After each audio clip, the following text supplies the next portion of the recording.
Iniciar mais uma aula do curso de R na prática. Na aula de hoje nós vamos falar sobre o data frame, né?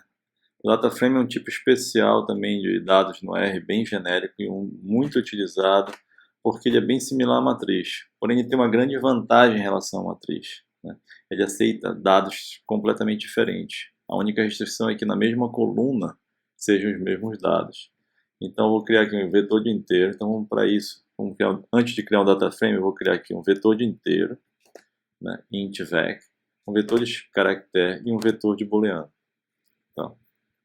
Então eu tenho esse int vec aqui, o char vec e o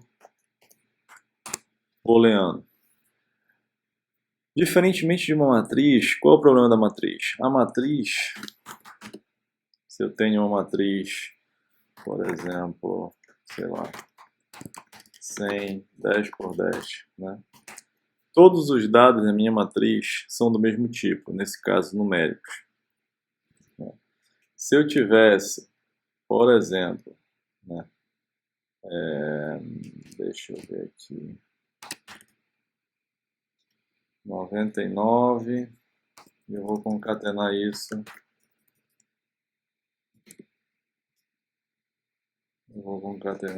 com 100, só que o 100 vai ser uma string. Então se eu faço isso aqui separado, o que acontece? Ele converte todo mundo para string, porque eu não posso ter, tanto no vetor quanto na matriz, elementos de tipos diferentes, né? Então o meu x agora passa a ser todo de caractere, certo? Porque eu não posso ter dois tipos diferentes numa matriz. Num vetor, acabei de mostrar para vocês, eu tenho o int vec, esqueçam o x, né? Tenho o int vec, char vec e o boolean, né? Eu vou criar aqui meu data frame. Deixa eu ganhar espaço aqui. Meu data frame alunos, né? Eu tenho, cada coluna tem seu tipo específico, certo? E eu tenho aqui o meu data frame alunos, com 3 observações, né? Vetor de caractere, vetor lógico e vetor de inteiro. Mas o que é o meu alunos? A classe dele é um data frame e o type of é uma lista. Então o que é um data frame no fundo? O data frame no fundo é uma lista, porém ela é bidimensional. Então é uma lista que se comporta como uma matriz. Então para isso eu tenho grandes vantagens. Então a maior parte dos algoritmos, né, de machine learning, de aprendizado de máquina, redes neurais, árvore de regressão e similares, utilizam data frames como entrada. Então, se tu vais importar uma planilha de Excel, vais importar qualquer tipo de dados tabular, né, que são linhas e colunas, então provavelmente tu vais trabalhar com data frame. Por isso ele é muito utilizado. Eu vou agora criar esse mesmo aluno, eu vou sobrescrever, o aluno estava com o data frame sem estar nomeado, né, e eu vou criar agora, se você pegar aqui o names dela, não está nomeada, eu vou criar, eu vou sobrescrever, né, quando eu jogo de novo para o aluno, eu vou sobrescrever esse data frame criando o data frame nomeado. Então agora, meu alunos, eu tenho, sobrescrever o nome dele, notas, nomes e status. E uma função muito utilizada para analisar dados no R é str, né? Que verifica, opa, eu marquei aqui. Eu teria que completar isso aqui. Ou executar de novo. Que ele diz qual é a estrutura do teu objeto. Olha assim, 3 observações, 3 variáveis, né? Notas, que é do tipo numérico, nomes, que é do tipo char, né, caractere, e status, que é do tipo lógico. Uma das vantagens do data frame, assim como a matriz, eu posso acessá-lo com a simbologia do colchete, linhas e colunas. Então, assim como a matriz, eu posso fazer isso aqui, olha, alunos, colchete, 1, vírgula. O que isso aqui vai me retornar? Vai retornar a primeira linha, ou seja, geralmente a instância. Então, se isso veio de uma base de dados, por exemplo, do MySQL, alguma coisa assim, onde nas colunas eu tenho as propriedades e cada linha é um objeto, né? Então, isso aqui veio a linha nota 7,5, o Mário status true, indicando que ele passou, por exemplo. Assim como eu posso fazer na matriz um índice, eu posso selecionar um vetor, né? Já que é revetorizado, eu posso selecionar, nesse caso aqui, eu estou selecionando o índice 1 e 3, já que o nosso data frame é muito pequeno. Então, nessas aulas que nós mesmos criamos, os data frames, vão ser geralmente data frames pequenos. Nas próximas aulas que nós vamos carregar uma base de dados, vocês vão ver que nós vamos trabalhar com datasets muito maiores e o R tira isso de letra, né? Então, aqui eu estou selecionando as linhas 1 e 3, alunos. Se eu imprimir todo o aluno, ele só omitiu a linha 2. Tá? Eu posso também fazer a mesma coisa, selecionar colunas, né, pelo índice. Né? Só quero as colunas 1 e 2. Qual é a coluna 1 e 2? Notas e nomes.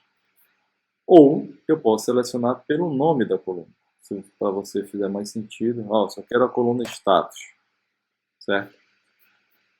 Então, fica a critério, né, o que for mais fácil. Como o data frame é uma lista, né, eu posso também selecionar utilizando a simbologia da lista. Aluno.notas. Alunos. Aí eu ponho o cifrão, né, símbolo do dólar, e eu posso selecionar o que eu quiser. Eu quero só o nome. Né? Ou eu posso selecionar várias colunas utilizando o vetor de caractere. Também é possível. Certo? Mas e se eu quiser filtrar utilizando determinada condição? Né? Eu vou mostrar para vocês primeiro como é que eu faria isso no R. Né? Depois eu falo do subset.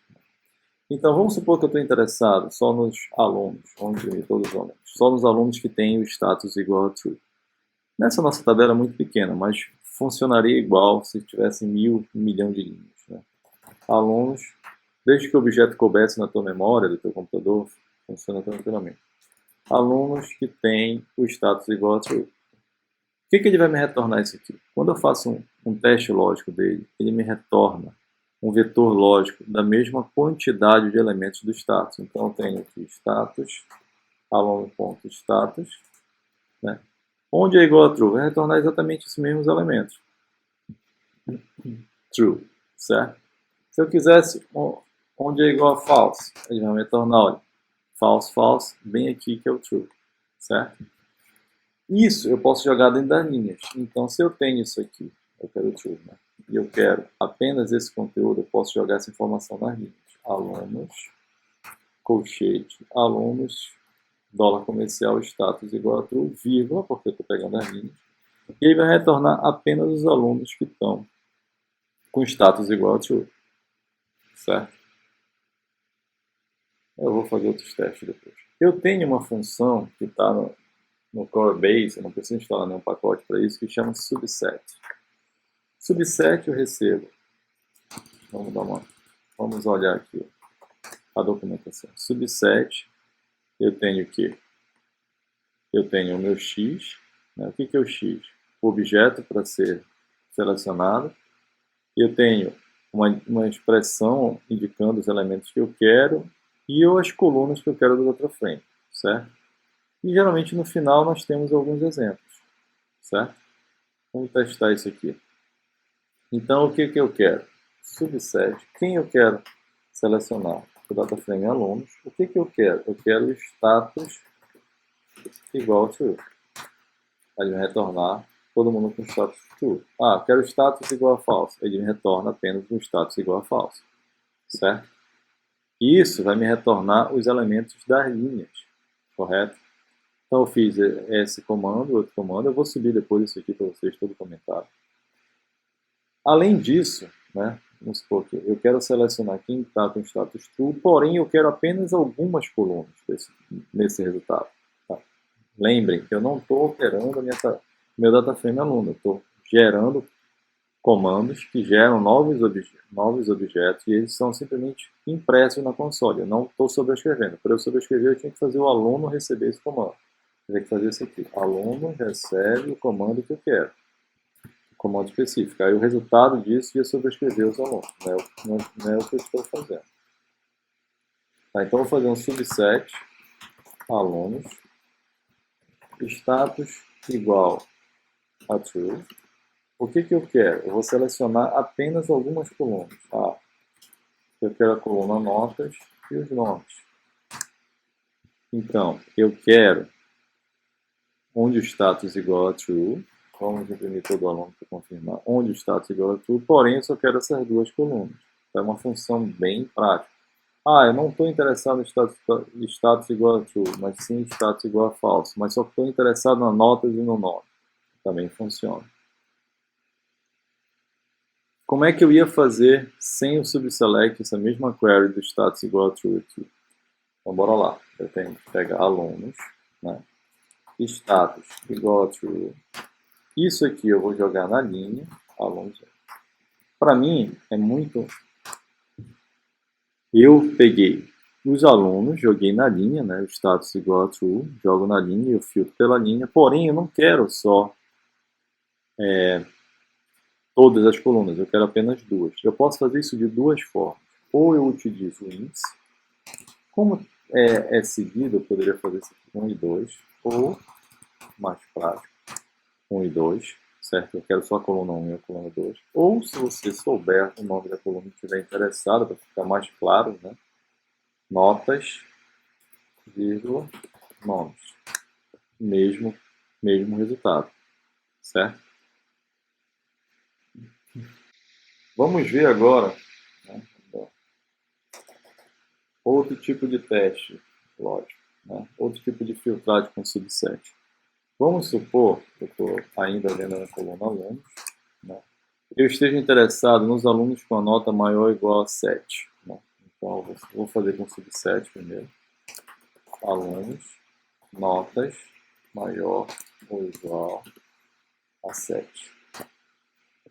Ele vai me retornar, né, os nomes Mário e Fábio, porque a Carla tirou 5.7. Porém, se eu não quiser determinada coluna, eu posso fazer menos status. O que vai acontecer? Ele está me tirando essa coluna status. Isso é o equivalente a fazer assim, olha, estou interessado apenas em notas e nomes. Então, dá no mesmo. Né? Eu posso tirar alguma coisa ou adicionar alguma coisa. Como é que eu faço isso sem o subset? Como é que eu faço isso com acessando os colchetes? Então, vamos lá. Alunos, cuja nota seja maior ou igual a 7. Isso vai me dar um vetor lógico. Esse vetor lógico eu vou jogar na linha. Então, eu vou jogar aqui na frente. Alunos, colchete, linha, ou seja, me dá as linhas com as notas maiores ou igual a 7.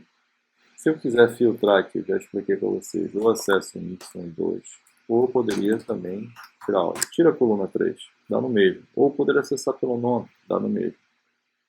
Certo? Então, eu tenho mais uma função aqui, length, alunos. O que é o alunos? Tamanho do alunos, 3. Isso. O length no data frame também, ele retorna. Como dissemos no fundo é uma lista, ele vai retornar a quantidade de colunas. Tá? Se eu quiser saber o número de linhas, né, eu teria que fazer assim, n row, n column, então, o número de linhas e o número de colunas. Opa, desculpa, alunos. Tá, como é um data frame bem pequeno, ficou 3, 3, fica um pouco confuso o que é. Mas a gente vai adicionar algumas linhas e vocês vão já ver o que é. Então, eu tenho aqui alunos, tem uma data frame 3x3, eu vou adicionar mais uma coluna aqui. Né? Esse primeiro aqui que eu vou fazer vai falhar. Por quê? Eu vou rodar isso aqui. Vai falhar. Por que ele vai falhar? Porque eu estou tentando passar 4 valores. Tá? Diferente de uma lista que eu posso passar, independente da posição, elementos de tamanho diferente, até nada a ver, né? Posso jogar um data frame dentro de uma lista, num outro objeto, só um vetor, e assim vai. A lista é bem genérica. O data frame é mais específico, ele é uma matriz bidimensional. Né? Então tem que casar o número de colunas. Né? Se eu estou tentando inserir elementos, por exemplo, aqui, ele tem 3 colunas com 3 linhas. Eu não posso inserir mais uma coluna com 4 elementos. Eu tenho que ter 3 elementos, porque ele não vai saber como se comportar. Tá? Então, eu vou colocar aqui na minha tabela alunos. Estou chutando um valor aqui, as faltas. Né? Agora, como tem 3 elementos, passou. Então, alunos passou agora a ter o status e a ter as faltas. Certo? Como isso é uma lista, bastou usar o símbolo do cifrão. Certo? Eu posso fazer isso de outra forma. Né? Eu posso fazer com cbyte. Esse C vem de coluna, né? De column byte. Quantidade. Só que preste atenção no seguinte fato. Meu alunos ficou inalterado. Ó, a quantidade aqui não entrou aqui. Como é que eu ia fazer para essa quantidade entrar aqui dentro? Eu teria que jogar isso aqui. Vou copiar aqui. fazer alunos receber isso. Aí se eu fizer isso aqui, alunos recebe isso, agora ele vai ter a quantidade. É diferente quando eu acesso direto com o cifrão, né? Fiquem atentos a isso. Eu posso remover uma coluna, né? Eu tenho aqui, vamos lá de novo, eu tenho alunos aqui que tem agora 5 colunas, né? Então bora fazer o length de alunos, 5, são 5 colunas, número de linhas, alunos, tem 3, número de colunas, alunos, tem 5, certo? Eu posso remover, né? Como é que eu removo? Igual uma lista, né? Alunos agora. Alunos tem agora 4 colunas. Tá? E eu posso adicionar uma linha. Assim como tem o call bind, eu posso ter o rbind, que é do row, né? De linhas. Tá? Então aqui eu tenho o Mário, o Fábio e a Carla. Eu vou adicionar a nota 7 para a Fernanda, o status falso, só que como eu adicionei aqui a quantidade, eu tenho que colocar uma quantidade de faltas, vou colocar 4 aqui. Aí o meu aluno passa a ter 4 linhas e 4 colunas.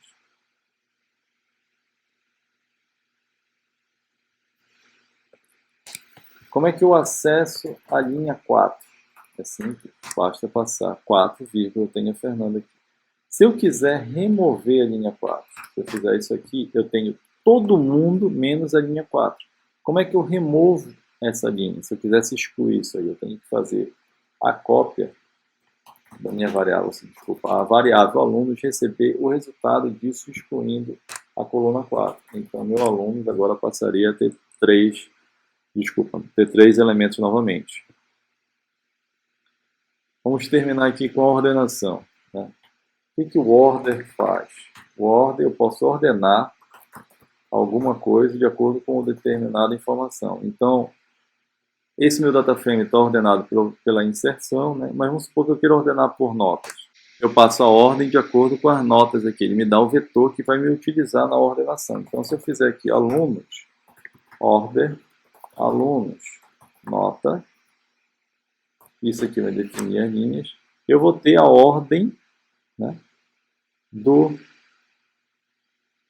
elementos de acordo com as notas, certo? Ordenado por nota, do menor para o maior, certo? Se eu quiser que isso seja o inverso, ou seja, do maior para o menor, eu tenho que passar dentro do order, vamos aqui, espera aí, deixa eu tirar isso aqui. Bora ver aqui a função order. Dentro da função order, eu tenho um parâmetro, decreasing false, ou seja, ele não está no sentido decrescente. Então, eu tenho que passar aqui dentro dessa função, decreasing igual a true. Aí ele vai me ordenar do maior para o menor. Correto? O que nós vimos na aula de hoje? Nós vimos diversos tipos de manipulação com o tipo de dado data frame, não é?